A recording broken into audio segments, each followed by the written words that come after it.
ডিসেম্বরেই বাস্তবায়ন নবম pay scale ঘোষণা প্রধান উপদেষ্টার। বিএনপির চাপে দেরিতে হলেও বাড়ছে বেসিক বেতন ৩০ থেকে ৩৫%। সরকারি চাকুরিজীবীদের জন্য ইতিহাসের সবচেয়ে বড় বেতন আপডেট।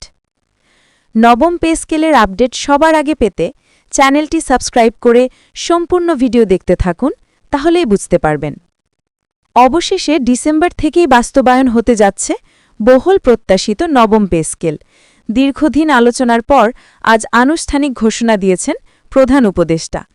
তিনি জানিয়েছেন, রাষ্ট্রযন্ত্রকে আরও গতিশীল করা এবং সরকারি কর্মচারীদের জীবনযাত্রার মান উন্নত করার অংশ হিসেবে এ পে স্কেল দ্রুত বাস্তবায়নের সিদ্ধান্ত নেওয়া হয়েছে।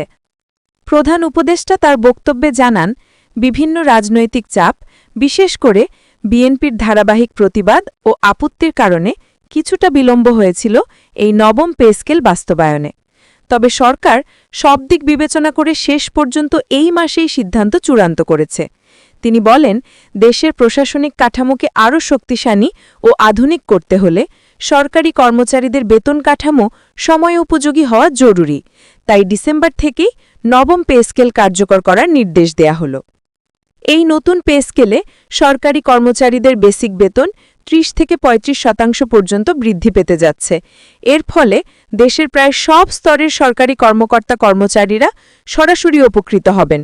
অর্থনৈতিক চাপের এই সময় এমন উদ্যোগ জনগণের মাঝে স্বস্তি তৈরি করবে, এমনটাই মনে করছেন বিশেষজ্ঞরা। এদিকে অর্থ মন্ত্রণালয়ের একটি উচ্চ পর্যায়ের সূত্র জানায়, এই নতুন পে স্কেলের হিসাব, গ্রেড পুনর্বিন্যাস এবং ভাতার সমন্বয়ের কাজ প্রায় শেষ পর্যায়ে। ডিসেম্বরের প্রথম সপ্তাহে পূর্ণাঙ্গ গ্যাজেট প্রকাশ করা হবে।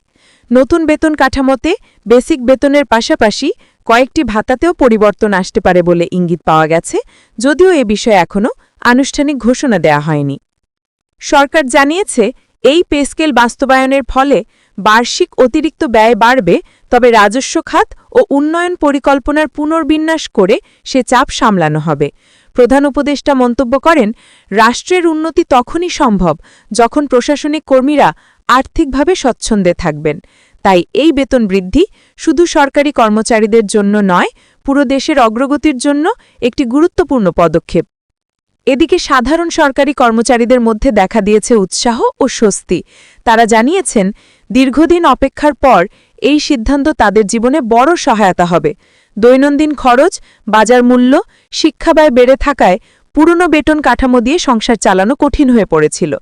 নতুন পে স্কেল তাদের ওপর আর্থিক চাপ অনেকটাই কমাবে বলে আশা করছেন।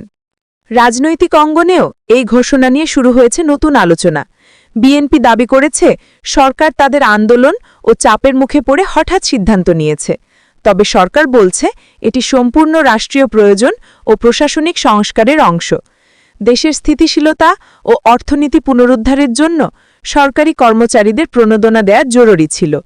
সবশেষে প্রধান উপদেষ্টা সকল সরকারি কর্মচারীকে দায়িত্বশীলতার সঙ্গে কাজ করার আহ্বান জানিয়ে বলেন, নতুন পে স্কেল শুধু আর্থিক উন্নতি নয়, এটি হল জনগণকে আরও ভালো সেবা দেওয়ার একটি সুযোগ।